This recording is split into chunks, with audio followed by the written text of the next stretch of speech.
I'm not very good with microphones.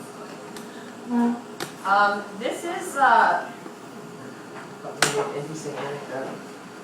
The first time that I've read something at an open mic that's been in a book of writing, as opposed to just typing something up and printing it off. So maybe that says something about this year. I don't know. This is called Living Life in a Single File Line. You wake in the morning and your feet are on the move. You just gotta go. Do something. Start something. And so you stretch your limbs and wake the body up and start the day with a few choice mantras to the head. Strap on that can-do belt, mount your go-get-'em tiger, and prepare to get her done. You take a final look in the mirror and say to yourself, I'm gonna fuck shit up today.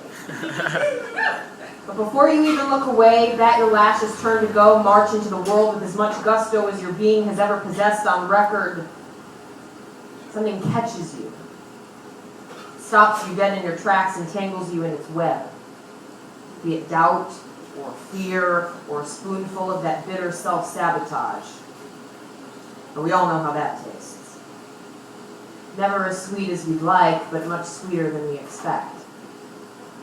It's like our own personal DMV, our Department of Mental Vices, living life in a single file line, perpetually waiting by our own accord, staccato and slowly moving, holding on to some ticket for a number it seems should have been called hours ago. So we inch along like slugs stuck to rulers, pulsing with every millimeter, crawling inch by slime-laden inch while forcibly feigning momentum, only moving to stand still and pushing forward just to stall.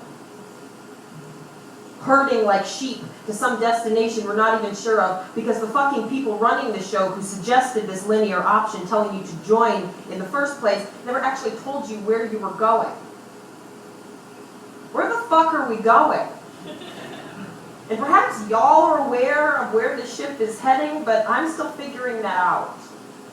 So I hem, and I haw, and I go, and I stop, but when it comes right down to it, I finally just open my eyes. I'm getting a sense of the picture in its entirety. But I'm also quite sick of that excuse. So I'm now in the process of deciding where my path will take me, where it will take us all. Because it's a tricky thing to trudge through your own personal bullshit, through the know you can'ts and better nots and bring yourself to the top, to storm the castle and run up the stairs and battle the evil of the house, the personal threats to your personal best, your demons. Because that self-deprecation is a funny thing, salty and so seemingly satisfying. It's addicting. And I am an addict.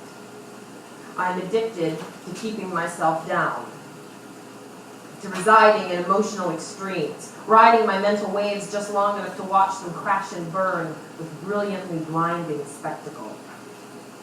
Until one day, of course, you've had enough. And one day, I, of course, had had enough. And now I feel like perhaps it is just that simple. When you want to do something, you do it. When you don't, you don't. But with the world as our oyster and at our fingertips, the options truly are endless. To do and see and be and feel everything in, above, and beyond our wildest dreams. And we can carve our own way and create our own fate and take the bull by its strong and sturdy horns and have it all. Every last drop of it. I'm done waiting.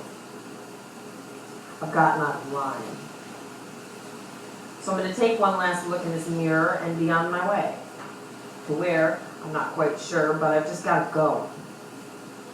Do something. Start something. I'm going to fuck shit up today. Forward march.